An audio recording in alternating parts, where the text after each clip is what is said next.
प्रश्नावली 5.1 वर्ग व वर्गमूल।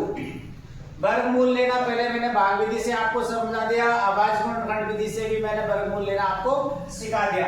5.1 का पहला सवाल है, इसमें हमसे पूछा है संख्याओं के वर्गों के इकाई अंक, यानी इसके वर्गों का इकाई अंक बताना है। वर्गों का इकाई अंक, इकाई का अंक क्या होगा ये हमको इस सवाल में बताना है।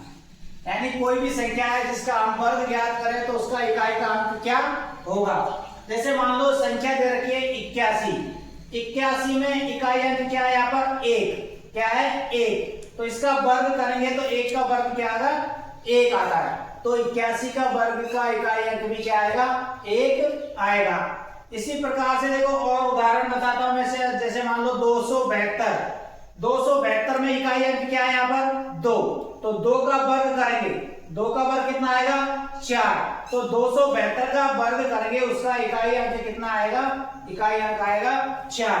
तो देखो ये आपको इस प्रकार से इन संख्याओं को, कोई सी भी संख्या हो, आपको केवल इकाई का अंक देखना है। इकाई का अंक देखकर उसका वर्ग करके देखना है, उसका वर्ग करके देख लो, पता चल जाएगा ये पूरी संख्या का वर्ग का इकाई अंक क्या होगा। जैसे मान लो मैंने एक उदाहरण और दे दिया आपको, 1 2 7 9 6। अब देखो इसके अंदर इकाई का अंक कितना आ रहा है 6, इकाई का अंक कितना है 6, तो 6 का वर्ग करेंगे, 6 का वर्ग कितना होता है 36, तो इसमें इकाई अंक क्या आ रहा है 6, तो इस पूरी संख्या का भी अगर हम वर्ग करेंगे तो उसका इकाई अंक कितना आएगा 6 आएगा, इसका इकाई अंक कितना आएगा 6। इस प्रकार से और भी इसमें कई सारे सवाल दे रखे हैं, आपको हल करके देखने, उनको इकाई अंक ज्ञात करना है। अब दूसरा सवाल देखो, 5.1 का दूसरा सवाल।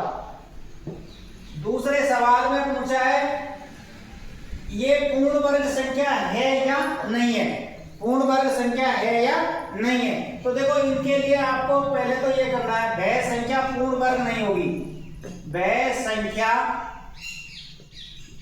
पूर्ण वर्ग नहीं होगी जिनका इकाई अंक, जिनका इकाई अंक 2 3 7 8 हो। अगर इनमें से किसी भी एक अंक आ रहा है आपका इकाई अंक में, तो वह संख्या पूर्ण वर्ग नहीं होगी। इकाई अंक इनमें से कोई सा भी आ रहा है, 2 है 3 है 7 है 8 है, तो वह संख्या पूर्ण वर्ग नहीं होगी, यह आपको ध्यान रखना है। और एक दूसरा, कोई भी संख्या, कोई भी संख्या जिसके अंत में, जिसके अंत में शून्य, शून्य यानी 0, विषम बार, विषम बार आता है, विषम बार आए तो वह संख्या, तो वह संख्या पूर्ण वर्ग नहीं होगी, पूर्ण वर्ग नहीं होगी, ये याद रखना है। विषम से मतलब है जैसे 3 बार 0 आ गया, 2 बार 3 बार आ गया हो, 1 बार आया हो, तो वह संख्या पूर्ण वर्ग नहीं होगी। जैसे देखो उदाहरण के तौर पर मैं सवाल देता हूं आपको, 1057, 1057 का इकाई अंक क्या है 7, इकाई अंक क्या आ रहा है इसमें 7, अभी देखो मैंने लिखाया था, तो यह संख्या पूर्ण वर्ग नहीं होगी। तो यहां लिखना है पूर्ण वर्ग नहीं होगी, पूर्ण वर्ग नहीं है, ठीक है, क्योंकि इसके अंत में 7 पर समाप्त हो रही है, तो संख्या पूर्ण वर्ग नहीं होगी। जैसे उदाहरण एक और देखो, 2 3 4 5 3, अब इसमें भी देखो इकाई का अंक क्या आ रहा है 3, इकाई अंक क्या आ गया इसमें 3, तो यह संख्या भी पूर्ण वर्ग नहीं होगी, क्योंकि हमने ऊपर जो शर्त लिखाई है उसके अनुसार हमको देखना है। इनमें से अगर कोई सा भी इकाई का अंक आ रहा है तो वह संख्या पूर्ण वर्ग नहीं होगी, यह आपको ध्यान रखना है। इस प्रकार से इन सभी संख्याओं को आप, और भी कई सारे सवाल हैं उनका आपको पता लगाना है ये पूर्ण वर्ग संख्या है या नहीं है। अब देखो अगला तीसरा सवाल देखो। तीसरे सवाल में पूछा निम्नलिखित संख्याओं में से किस संख्या का वर्ग विषम संख्या होगा? किस संख्या का वर्ग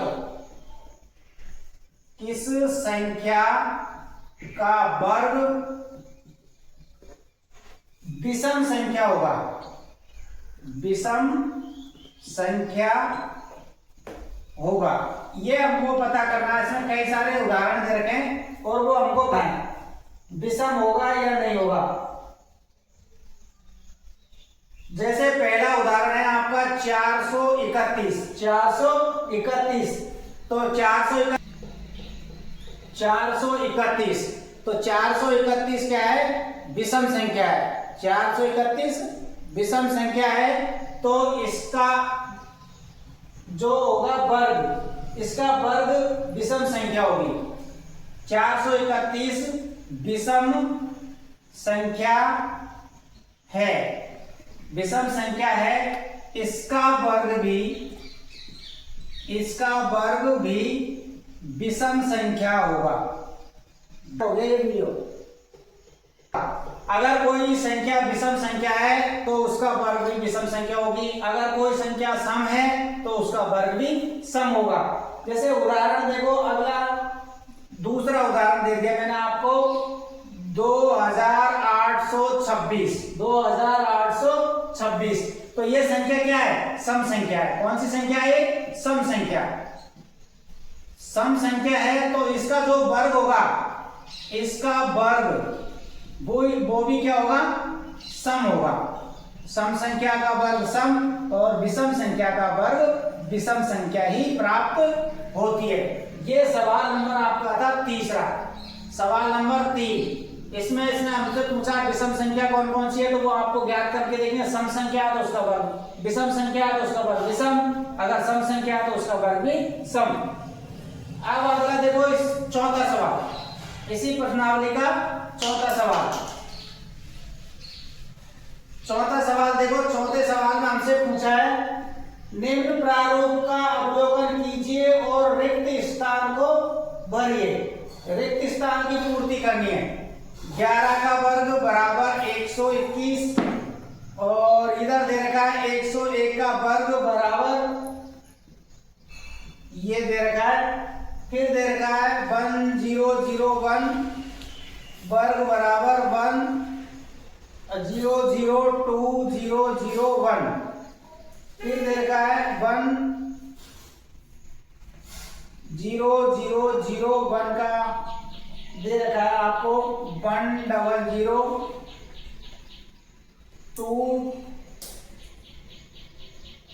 के बाद में डॉट डॉट, फिर 2 के बाद डॉट डॉट और 1। फिर इधर दे रखा है 1 2 3 4 5 6 और ये, इसके बाद में ये डॉट खाली स्थान है, भरना अपन को। और नीचे दिया है 1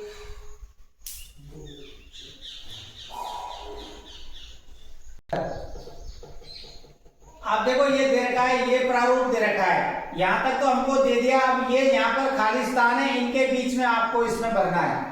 तो देखो एक नोट नीचे लिख देता हूं। जिस संख्या का वर्ग ज्ञात करते हैं हम, जिस संख्या का वर्ग ज्ञात करते हैं, उस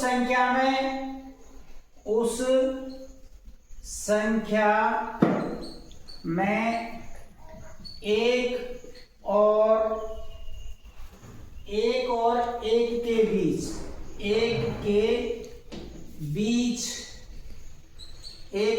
बीच जितने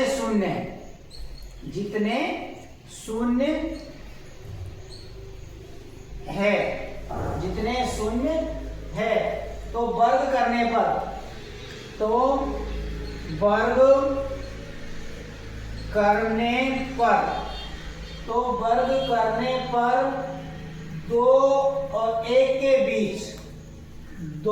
और 1 के बीच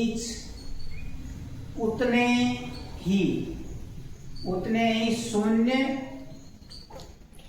लगाते हैं, उतने ही शून्य लगाते हैं। ये ध्यान रखना है, जिस संख्या का वर्ग करते हैं उस संख्या में एक और एक के बीच जितने शून्य हैं, एक और एक के बीच जितने शून्य हैं उतने, तो वर्ग करने पर 1, 2 और 1 के बीच में उतने ही शून्य लगाए जाते हैं। अब देखो इस वाले में देखो कितने शून्य लगाए जाते हैं, अभी तो ये नोट याद रखना है।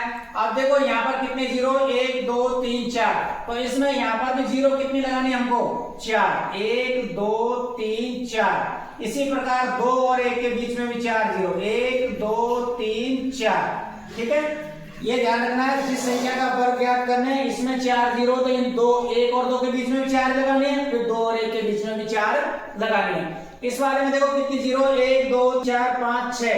तो सबसे पहले यहाँ पर क्या लिखना है हमको, 1 के बाद 6 जीरो लगाओ, 1, 2, 3, 4, 5, 6। फिर क्या लिखेंगे, 2, फिर दोबारा 6 जीरो लगाओ, 1, 2, 3, 4, 5, 6 और लास्ट में 1। इस प्रकार से इसका पूर्ण होता है। तो ये आपको ध्यान रखना है, जिस संख्या का वर्ग ज्ञात करना, आपको जितनी जीरो है इनके बीच में जितनी जीरो, 1 और 2 के बीच में उतनी जीरो लगेगी, फिर 2 और 1 के बीच में उतनी जीरो ही लगानी है। इस प्रकार से ये आपका चौथा सवाल कंप्लीट।